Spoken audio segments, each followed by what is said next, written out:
Hey, what's going on, everyone? Welcome to another video of Be the Best DFS Daily Fantasy Sports Talk. Today is Thursday, October 26, 2017, and this will be my Week 8 video for this week's upcoming NFL slate on Sunday. A quick recap on Week 7 for me. Top scores on the main slate: FanDuel, I had 112.82. DraftKings, I had 116.56. Both of those scores weren't high enough for me to cash in cash games or GPPs. Kind of felt like a few points short of cashing. The biggest thing that I take away from week 7, I kind of blew it at the running back position. Adrian Peterson, he had a bad week. Ajayi, he had a bad week.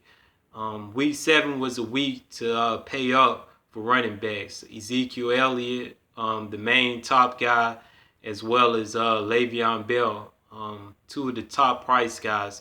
So I didn't have those running backs, so it showed in my scores. My quarterback, wide receiver stacks, they did okay. I did have Jay Cutler, believe he passed for 2 touchdowns, and Jarvis Landry had a decent game. And I also used the Dak Prescott and Dez Bryant stack. That was a pretty good stack. But with my running backs performing so poorly, it just didn't result in a successful week as far as cashing.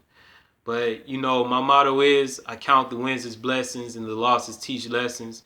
So, again, I'm just trying to learn from, each one of these unsuccessful weeks, and I'll just try to do better the next week. So with that being said, I'm going to start talking about week 8. For week 8, I always like to start off talking about my top stacks of the week. And there's 2 stacks that I really, really like. One is going to be with the Philadelphia Eagles, Carson Wentz and Zach Ertz. I think that this is a very, very positive plus matchup, for the Philadelphia Eagles offense. The San Francisco 49ers are 29th overall defensively ranked, 26 versus the pass, and 26 versus the rush. We seen on last week where the Cowboys, dominated the San Francisco 49ers in Santa Clara. So with the Eagles being at home, I believe they're projected to score at least 25 or more points. Carson Wentz has been playing at an MVP level. He's at a mid-tier price of $7,900. I love this as one of my top stacks for Week 8. So Carson Wentz, Zach Ertz, and as well as Aguilar, the wide receiver. Let me go to him real quick. What's his price? Aguilar at $6,000. I just think this stack, one of the main things is priced appropriately. A lot of times when you look at stacks, the quarterback is $8,000 or $9,000 that you want, and the receiver is like $8,000 or $9,000.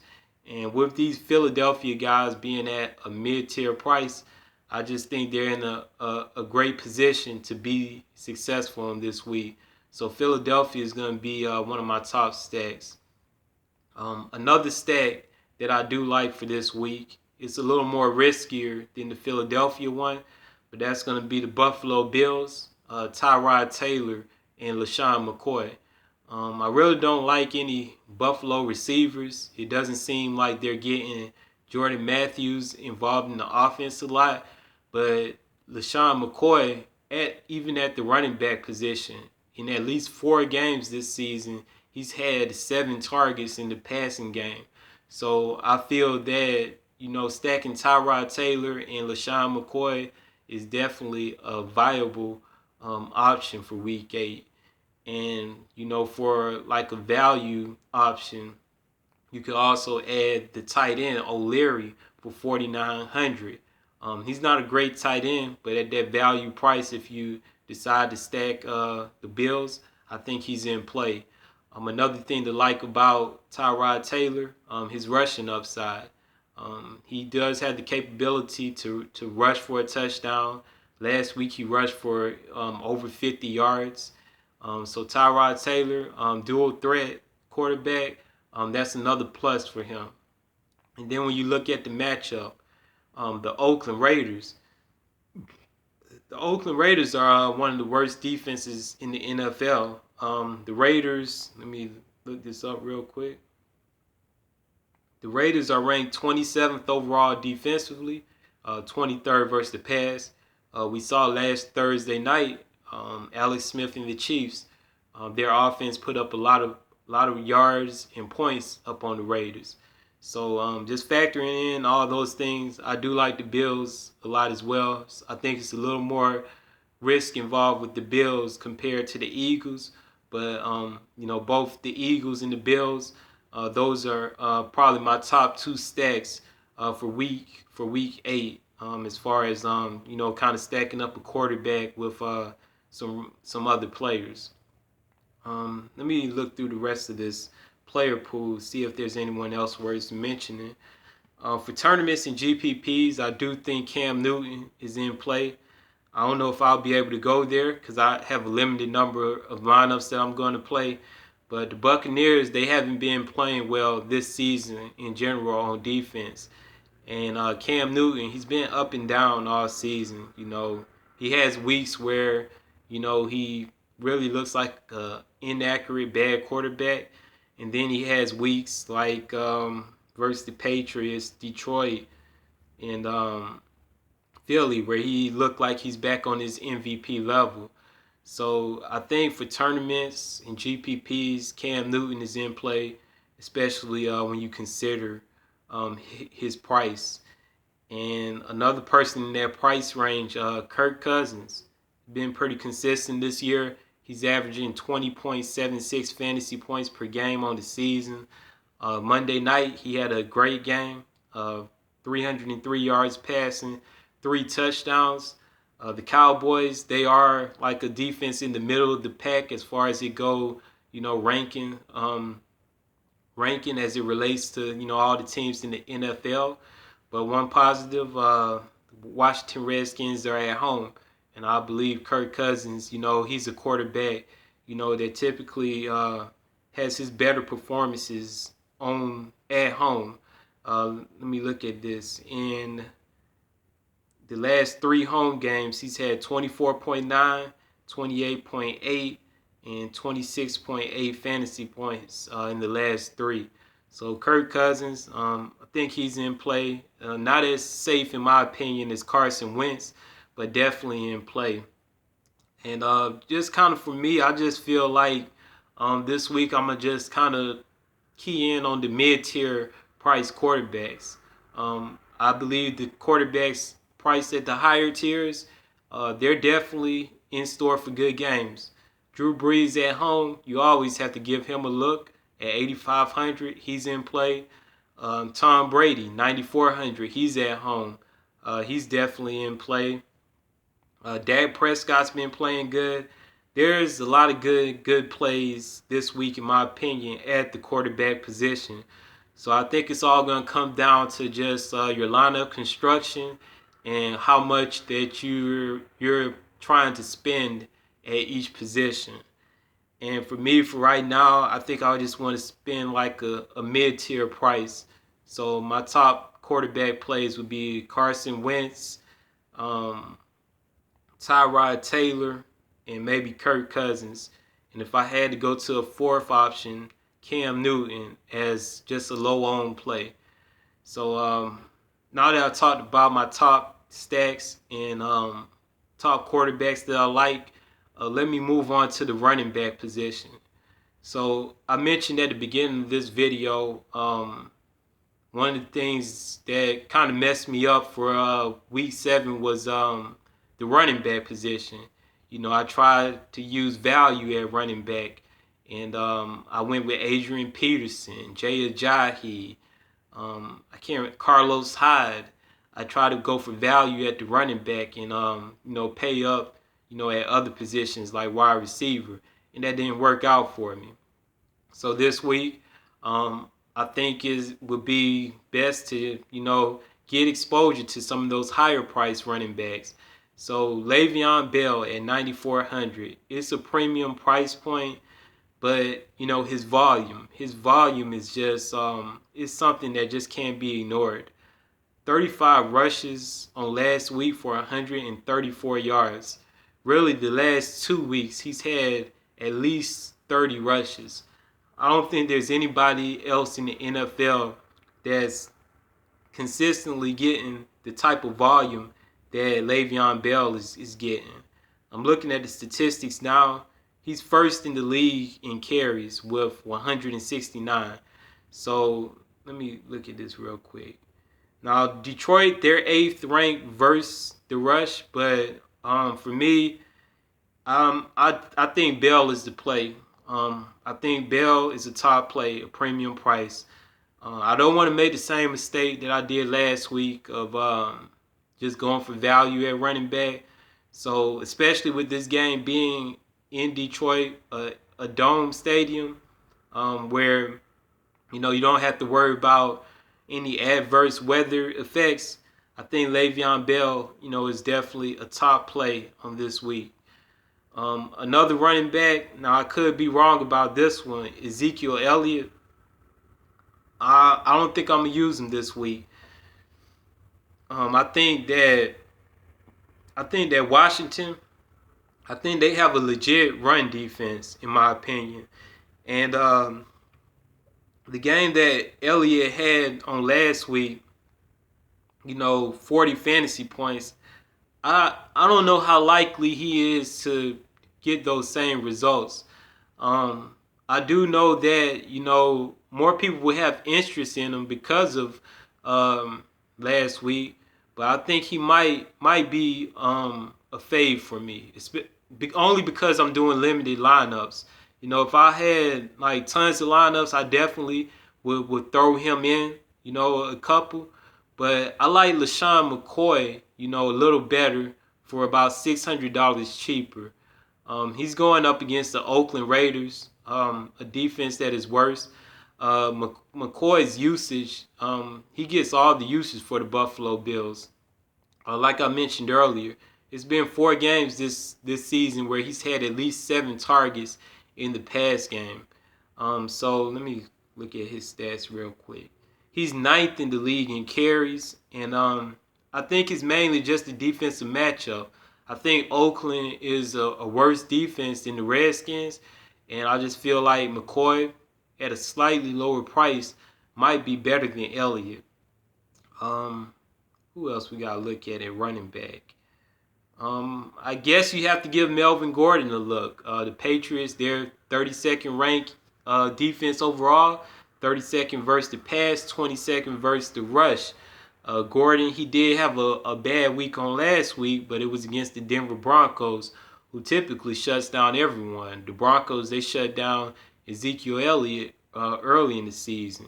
But prior to the game against the Broncos, he had 30-plus fantasy points against Oakland and as well as against the New York Giants.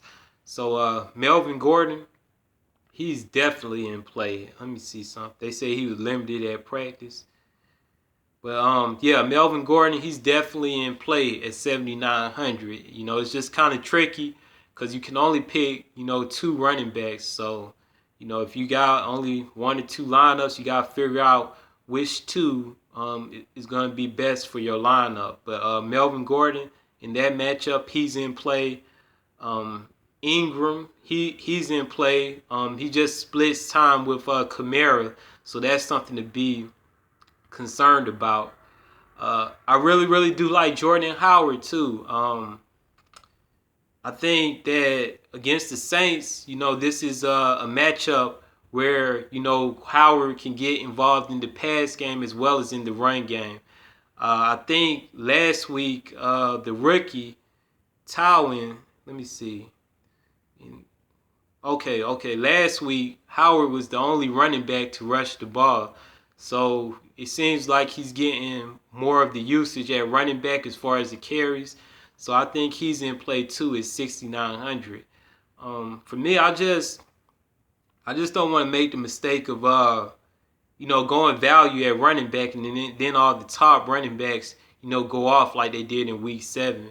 So Bell, he's definitely One I'm looking at McCoy and Gordon. I think those three are my top three: Bell, McCoy, and Gordon. I'm kind of just off Ezekiel Elliott. I could be wrong. I just don't think he'll put up, 40. He might put up 20 fantasy points, but 40 was just like an amazing game. I just don't know how likely that is to happen 2 weeks in a row. Let me move on to the wide receiver position.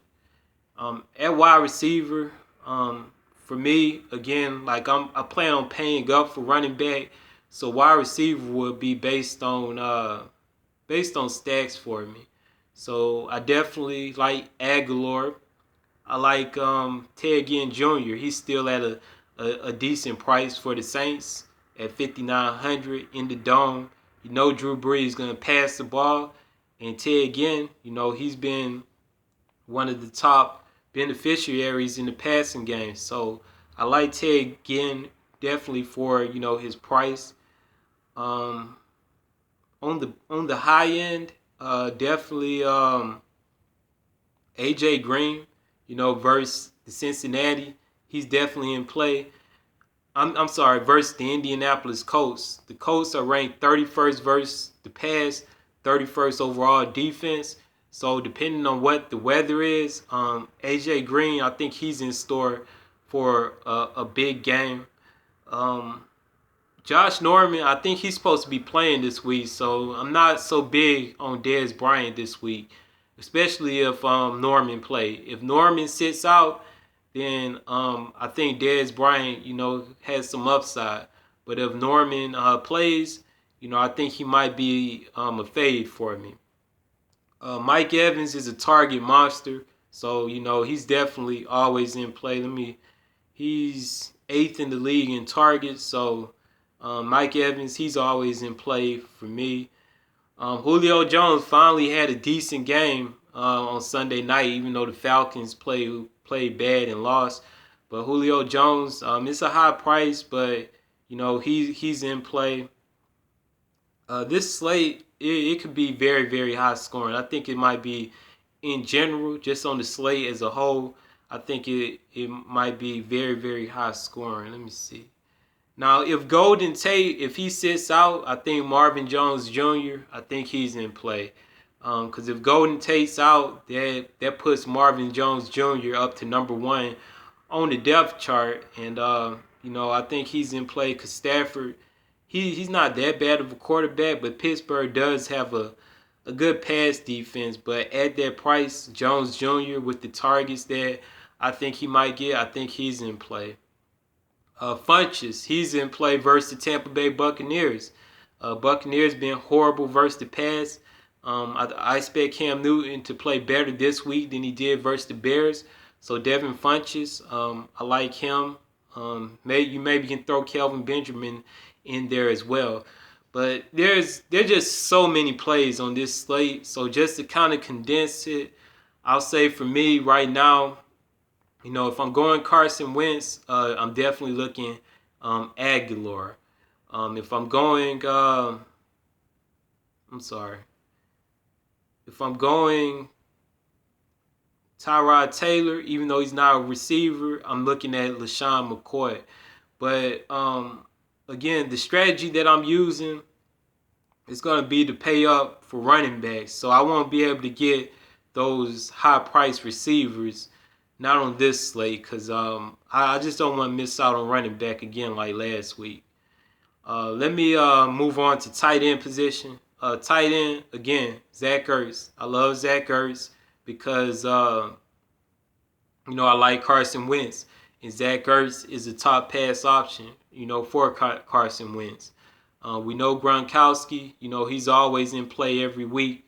It's just a premium price point. I think with tight end, as always, you can find that value with whatever quarterback you pick. You can stack up a tight end with them, and you can find value. So O'Leary for the Buffalo Bills, I think he's in play. O.J. Howard, well, I'm not really big on Jameis Winston, but O.J. Howard, just for his price, he's in play. Maybe Vernon Davis if you use Kirk Kirk Cousins, maybe, well, not Vernon Davis. How much is Jordan Reed? Jordan Reed, he's a better play at 6,100. So I think the best strategy, again, for tight end, just kind of look for, if the tight end is good enough with whatever quarterback that you use, I think it's a good strategy just to kind of, get the tight end from the same team where you're using your quarterback. Those are all the skill positions. I don't go over kickers and team defenses. So just a quick overview on, my overall strategy for this week. Again, I think there's a lot of great players on this slate. I think the cash lines can be very, very high this week. For right now, the Philadelphia Eagles, Carson Wentz, Aguilar, Zach Ertz, they're going to be my top stacker this week, going up against 49ers defense, who I think, they can take advantage of. Outside of Philadelphia, I do like Buffalo as well, going up against the Oakland Raiders defense. And I have slight interest in Washington Redskins with Kirk Cousins, and very, very slight interest in Cam Newton going up against the Tampa Bay Buccaneers. And at the running back position, week 7, I lost. I didn't cash because, I try to go for value at running back. So I'm trying to learn from it, trying to, pay up a little bit. So I do like LaShawn McCoy, Le'Veon Bell, and Melvin Gordon. You can throw Ezekiel Elliott in there, but I do think Washington defense can contain Ezekiel Elliott on this week. Wide receiver position, this is the week where I'm kind of, paying down for wide receiver. It's kind of a trick to this daily fantasy game. Some weeks on the NFL slate, you pay up for quarterbacks. Some weeks you pay up for running backs. Some weeks you pay up for receivers. Last week it was like a running backs week. This week I'm thinking it could be a running back week again. So I'm not really too high on any of the top wide receivers, although they're all great plays. Green, Julio, Dez Bryant if Norman don't play. But I'm sticking to paying up for running back and kind of just, stacking at the receiver position. And again, tight end, I like Ertz and just the tight ends that I would use to stack up with my quarterbacks. That's going to be the end of my video for this week. Again, I've been struggling at this NFL Daily Fantasy, just been missing out every week. Last 3 weeks, I've just haven't done well enough to cash. But I'm looking forward. I got to keep moving forward. Got to put it behind me. And I'm looking forward to trying to be successful on this week, on week 8. As always, I want to thank everyone who's taking the time out to view this video. If you like it or you like the information that I'm giving, please like the video and subscribe. Thank you everyone for your support. Be sure to follow my brand on all social media. Search the hashtag #BeTheBestDFS, and you can find me on Twitter, Instagram, Facebook, and of course this YouTube channel. I'm in the midst of a slump, and it is disappointing, but I'm not gonna give up. I'm gonna keep playing this daily fantasy, keep putting my lineups in each week, and hopefully I can do better on this week 8. But I thank everyone again for tuning in to watch the video. And y'all know what the motto is. Count the wins as blessings, losses teach lessons. I'll see y'all next week. Be the best DFS. All right.